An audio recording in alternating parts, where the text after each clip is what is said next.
This episode of Disruption Nation is sponsored by Yvonne Grayson, Concierge title of Texas. Check it out.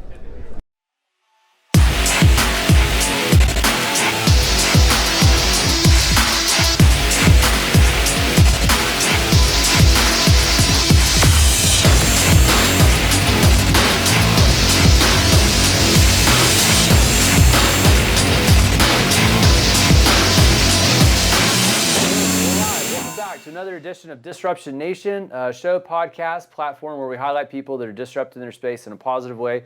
We drop these on a weekly basis, and Candace Blue is in the hot seat today. Thank you, Candace, for being with us. How you doing? I'm excited to be here. I'm excited to be in the hot seat. Good. So Houston Luxury Living.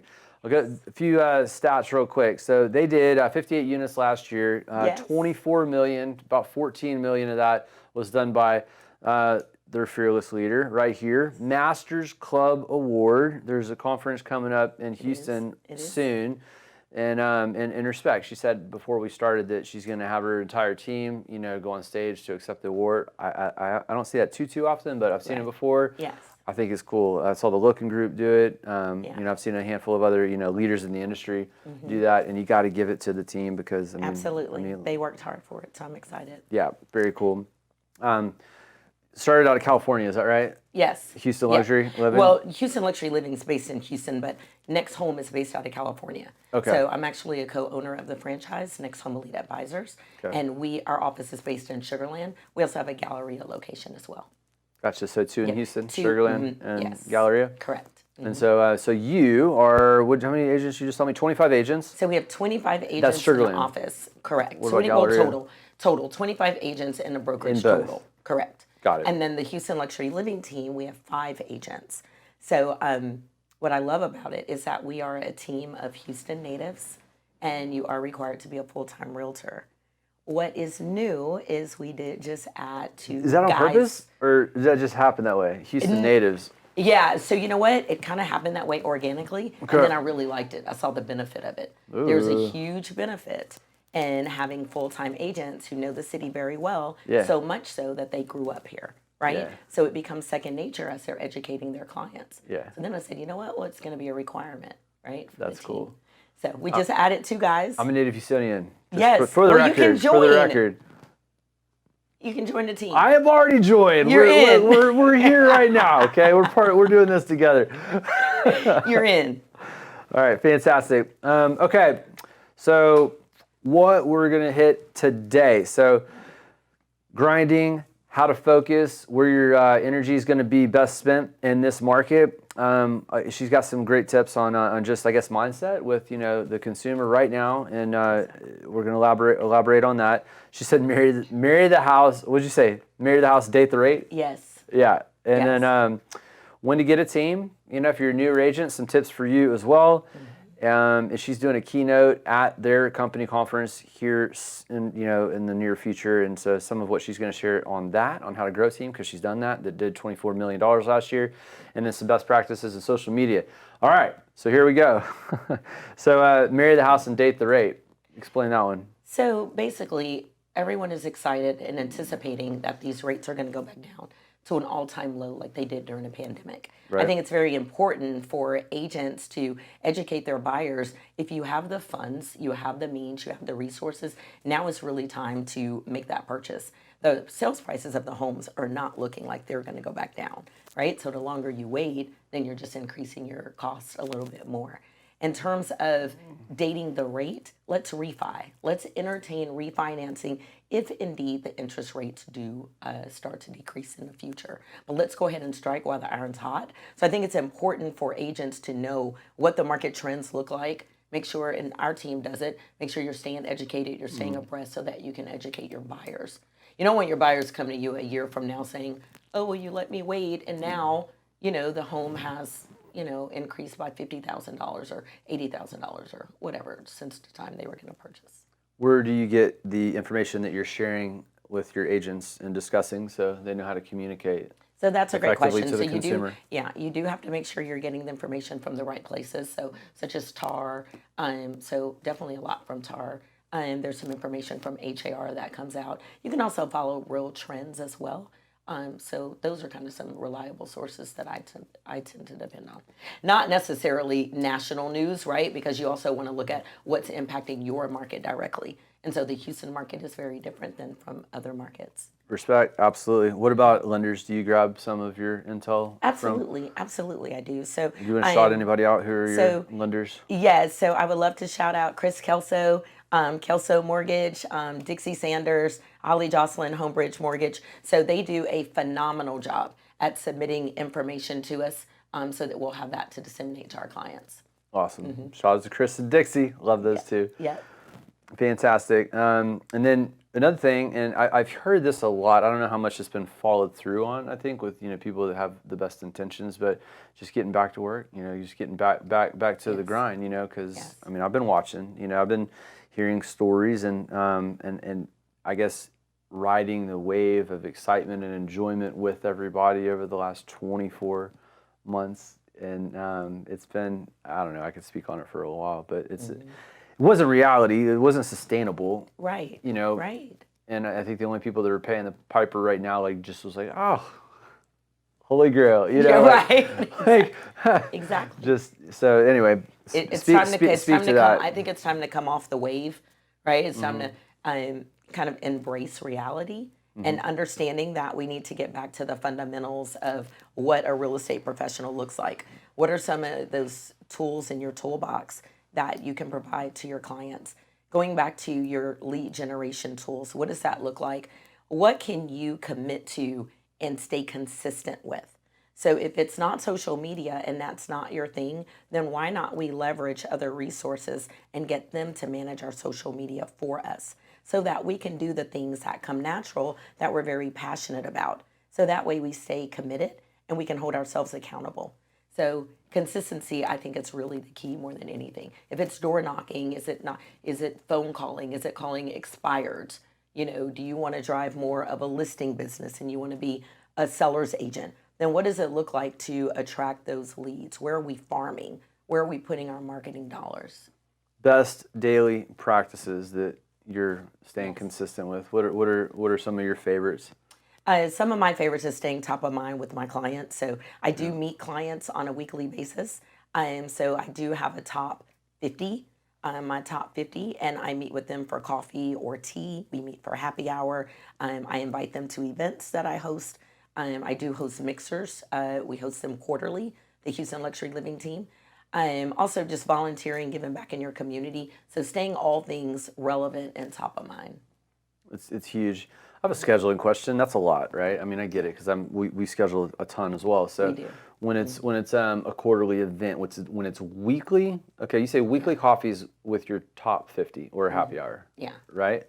Is that how many per week? So you spread it out over the course of 30 days and say, you know what, You're hitting all 50 every month. I can kind of come close to it. So it'll be a mixture, right? Because don't forget that I invite them to places I'm going, or I invite them to mixers. As long as I get in front of them. Yeah. Yes, as long as I get in front of them.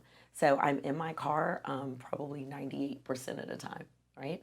So awesome. So what you could do Mobile is office. schedule a day that you're going to spend at Starbucks, and say if you have 50, well, I won't say 50, but let's say you have 20 leads in Sugarland. So you pick a Starbucks in Sugarland, and then you have all your clients just come meet you, and you put them on a schedule and set appointments and say, I'm going to spend 30 minutes with each of them. So then you can carve out like 4 people you met with in one day. So if you do that, say I'm going to target Monday, Wednesday, Friday, then look at all those people you're able to get in front of. And then maybe give them a gift. Maybe give them a Starbucks gift card. Buy them a cup of coffee. Buy them a cup of coffee. Glad you stopped by. And before they leave, don't forget to ask for that referral, right? Yeah, it's little things. All right, so did you make this up, or did you get it out of a book? I did not get it out of a book. I did sort of make it up when I was looking at how to target and stay consistent with setting my appointments every week. So how can I maximize getting in front of these people and having these quality conversations? It's huge. You know, I heard it from a friend. I took it to heart. Something very similar. I joined the Houston Club like 5 years ago, and I launched a company out of that place. And their lounge is amazing. It's in One Shell Plaza, downtown Houston, on the 49th floor. The views are breathtaking. You know, and the monthly association or membership fee was nominal. And I would just post up all day, impress the hell out of people. I'd meet them for coffee, meet them for lunch. Yeah. Or afternoon. It was just to have the meeting. Didn't have to eat or drink, you know, but it was just a cool ambiance. Yeah. And very smart. Like, where are you going? Nowhere, you know. Exactly. And then everybody come to you, and they're all impressed. And there's COVID was the only reason that I stopped going, you know. Right. And right. Have you gotten back to it or no? I did host one event there at the Houston Club post COVID. You were there. Yeah. But it was amazing. Yeah. So I don't know. Got back in for a little while with that, but yeah, not my everyday anymore. Right. Probably should join them. I'm thinking about it. No reason not to. Yeah. Right. So all right. So I have a question for you. So when to get it? Talk about being a team, because you're giving a talk. What's the name of your talk that you're giving at the conference? So how to create and develop an award-winning team. Perfect. All right, that's what I was going to ask you. Whether you're new, looking for your first assistant, or maybe you're better than that, or not better, but bigger than that, and you're looking to expand, you know, more of a team like you have, right, with 25, Sure. you know, 25 strong. So Sure. So the Houston Luxury Living team was formed in 2018, and it was basically because I needed help. So I started to lose business. I couldn't be at 2 listing presentations at the same time. So just being overbooked, right, is still kind of typically my problem a little bit for those who know me. So I just started to grow organically. So as another agent got busy and she needed help, then we added another. So now what we have, we do have a buyer's agent. We do have a leasing specialist as well. But everyone, the cool dynamic to me on the Houston Luxury Living team is everyone is able to do whatever they want, meaning they can drive their business if they want more commercial business, if they want commercial leases, if they want commercial listings, if they just want to be a seller's agent. They are still running their business. I'm just their business partner, right? We just carry the same brand, and we carry that brand in unity, right? So it kind of helps when you're trying to get more of market share awareness, if you will. I didn't do it for that reason, but it just kind of happened since I did build a team, and we do have a lot of unity on the team. So, I don't know, what advice would you give somebody that's, you know, looking to grow, where to find people? Because that's tricky. I mean, I hear people struggling with that a lot, you know. There's no good people out there, or I don't think I'm ready to grow, or maybe it's a control thing, or they don't want to, like, you know, right. They want to do it themselves. Yeah. Which is a real struggle, you know. Yeah, it is hard. So I have an 18-year background in human resources and college recruiting. So wow. I'm really big on culture dynamics. So I'm looking for the right fit. Everyone just isn't the right fit. And you as a team lead may not be the right fit for them. So it isn't just that the agent isn't right for you. It is a two-way street.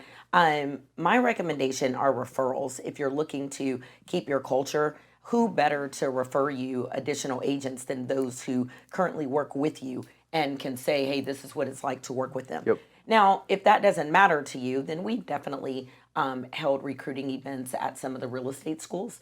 So Champion School of Real Estate, going in doing lunch and learns, hosting things like that. You can host an open house and recruit agents that way. You can also leverage social media, which I see a lot of other broker owners doing to recruit agents. You can also put out a job posting, and you could do that and put it on like monster.com. So I've seen broker owners do that as well as a way to attract new talent. And then of course the email blast. There's so much gold in what she just said. You know, I'm gonna piggyback on the very first one that you said, because I don't know why it took me so long to figure it out or for it to click for me. But you know, I'm a believer in there's a lot of answers, I guess, to the questions or whatever you're looking for. They're right on your nose, right in front of your face. So the people that are on your team, like you were talking about, like asking them, like, could you know? I mean, I've had so much success and luck with relationships, and you know, whether it's contract or full time or whatever, you know, and it was like, they're the best performers. I mean, it's like you're coming in so good. Exactly. Right? Exactly. Yeah. And I've referred, you know, partners to you, right? So just by virtue of our relationship and knowing you and know how you run your business, hey, you guys might want to call Taylor and be a part of Disruption Nation. So it's huge. Like attracts like. So exactly. You may as well look to where you're already liked. You know, Right. don't go out and try to reinvent the wheel. All right, we're not done. We have a few more things, but before we get out of here, if people have questions for you, you Yes. know, how can they get a hold of you, Candace? So they can call me at 832-545-8444. 832-545-8444. Or you can email me, Candace@HoustonLuxuryLiving.com. Wealth and knowledge. I always have respect and appreciation for people that are they're good at their craft. They're giving with their time. You know, they share the knowledge. She was on a panel. I think I said this earlier. If I didn't, I meant to.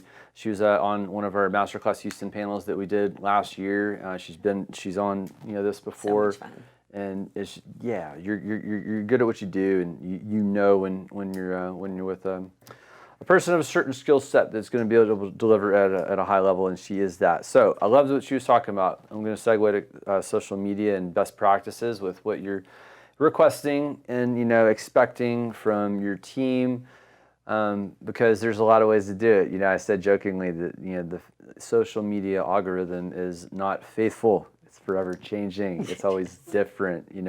Even with like when I do this, I might be live on Facebook or Instagram or the page, or there's a lot of different ways to get it out, and I think it's important to experiment, try again. You know what I mean? And then just find something that works, and obviously repeat that if you're having success there. But Absolutely. anyway, your team, you got 25, right? Obviously, you want to highlight Houston luxury living in as many ways as possible, especially to benefit the team and them. So what are you telling them to do right now? Correct. So they definitely need to be active on social media, growing followers on Facebook and Instagram.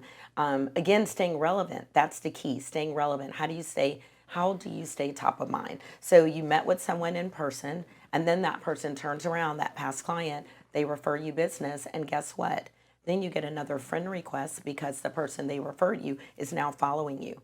So how cool is it for them to see a video, see a house that you're showing, something that you're showcasing? Maybe you're staging a listing that you have, something that shows how active and knowledgeable you are in the market area, so that they have additional faith and trust in working with you and referring colleagues and family to you as well. So members of the team do need to stay relevant. Get in front of the camera. They know this, so they're working on it. Alicia Davis is very good at it. Shout out to Carolyn Saul. She is absolutely the #1 on the team when it comes to social media marketing. I actually am not as good as I should be, but I'm very good at finding a resource who can step in to help me. So a shout out to Sadie, who totally takes care of me and all my social media needs. And it's sharing content, I think is it's underrated, but it's something that I picked up, I guess adopted the mindset 3 or 4 years ago. That's the most important, powerful button in social media, period. Because look at listen to the list of the people that she has that help her with her social media. I have a team as well, but and then what are they doing? They're doing a lot to create the content, to distribute the content, to edit the content, especially on the video production side of things. I don't know how to do any of that. Right. Yeah, I don't either. I was like, I'll create it. I'll do the best I can to help with in that regard. Same. But Yeah. you don't have to do either one of those. Right. You just let somebody else do what we're doing. Let somebody else do what the back end is doing, and you can literally with a thumb, bang, just ding it, and Exactly. and then what have you done? You show that one, you take some interest and appreciation in whatever the hell it is that you shared. Plus, you're giving appreciation to the person that did do all those things to come up with the content, and you're giving it to everybody else. So it's like a triple win, and all you have to do is just is give it back. So yeah, you hear agents talk about how successful they are with leads that they've gotten from social media. So it's cool. mind blowing, and then it's why not? I mean, that's what I always ask agents. Why not? Yep. So you should be doing it. Yeah, very important. Okay, before we get out of here, a couple quick questions for you. What is your favorite restaurant, and what do you like to eat there? Oh, that's a great question. I'm not a foodie, but I do like a lot. Well, you can go with yesterday, Del Frisco's. So I was at Del Frisco's with Hillwood Communities. Which one? It's one of my, in the Galleria. Cool. So that's one of my favorite restaurants. One of my favorite items to get there is the fried lobster tails. Sounds good. Have you been? Yeah, I've been. I'm trying Did to you think get if the I had. lobster tails? I've had them at McCormick's, but it was like they're phenomenal. We're gonna have but- to go. Yeah, I'm down. in the VIP. Is there another one? Like I was thinking the one in Westheimer because it's right by my house, but are there more than one location? I think they're like grills. There are, but they're grills, so it's a smaller scale. Gotcha. Cool deal. We have to go to the Galleria location. Yeah. Okay, I'm we'll make down. it a thing. Yeah, I like it. All right, dream vacay. What would it be for you? I actually took it already, south of France. Yeah. So I was very excited to go. So Saint-Tropez, Monaco. Yeah, I was about to and say Saint Cannes. Tropez. Yeah. Mm-hmm. Very Yeah. cool. What time of year did you go? Amazing. We went June to July. All right. Yeah. Is summer the weather same? was That's great. summer. Yes, yeah, and the weather was great. It wasn't too hot. It was absolutely perfect. So, shout out to Stephen and Sterling for an amazing vacation. And yes, that was my dream vacation. Check. Ding. Favorite music or artists? Favorite music, I like all genres. 90s R&B is typically where I go to when I'm just kind of like creating a vibe in my house. Yeah. Yeah. That is awesome. Theo, you met a minute ago in the studio. He said the same thing. 90s Are you R&B. serious? I'm Really? serious. And I was telling him, I was like, my sister had, a ton of CDs and they were all Yeah. 90s R&B. Yeah. Love it, love it. Well, he has good taste. Yeah, for sure. I was like, I get down to that. All right, dream car? Dream car. That's a good question. I haven't thought about that. Let's go with Bentley Continental, maybe. Okay. All right. Rock solid. What's your favorite book? You gonna plug Right. you gonna plug my book? You gonna plug my book? There you go. Yes. Rise of the Personal Brand. It is a must read. I'm sorry that I just tripped over my tongue a second ago, but yes, it is a good read. And one amazing rock star agent from the Houston Luxury Living team is getting this book as a gift from Taylor today. So pick up your copy because I've already read it. There you go. On Amazon. If you want it, grab it. Get it. All right. Best advice you ever got? Who gave it to you? Best advice I ever got was a retiree from oil and gas. If it isn't going to matter in the next 30 years, then don't sweat it. That's huge. That's huge. Yeah. Yeah, I heard something like that when I was younger from my aunt. She's like, 2 years, nobody cares. Like, Yeah. just whatever. Yeah. Like, you care about it. Nobody else gives a shit. No, nobody cares. And I Why was do like, you? makes you feel better. It's Yeah. like, you know what? You're right. It's like, Yeah. Screw it. Yeah. And you need that, though, just You to do. be able to go forward sometimes because people spend a lot of time thinking about themselves when they just don't because nobody cares at the end of the day. Yes. All right. Well, with that being said, Candace, thank you for being on. I appreciate Thank you it so much for having me. It's always so much fun. Love your energy. Congratulations on your success. Thank you for Thank coming you. back. For a Thank second you. time. I haven't got to say that too many times. So I'm happy that it was you. So I'm excited to see the future events and stuff this year. And Yeah, we're excited. thanks for being a supporter of the Disruption Nation Network and Absolutely love it. all the success. Kill it on your speech at the conference. Yes. And congrats again on your award. So Thank you. again, Disruption Nation. It's a community where we highlight people that are disrupting their space in a positive way, promote business within, and help businesses get their brand out there, connect with their target audience through the podcast Disruption Nation, and social and private events. So see you next time, and we'll see you next day.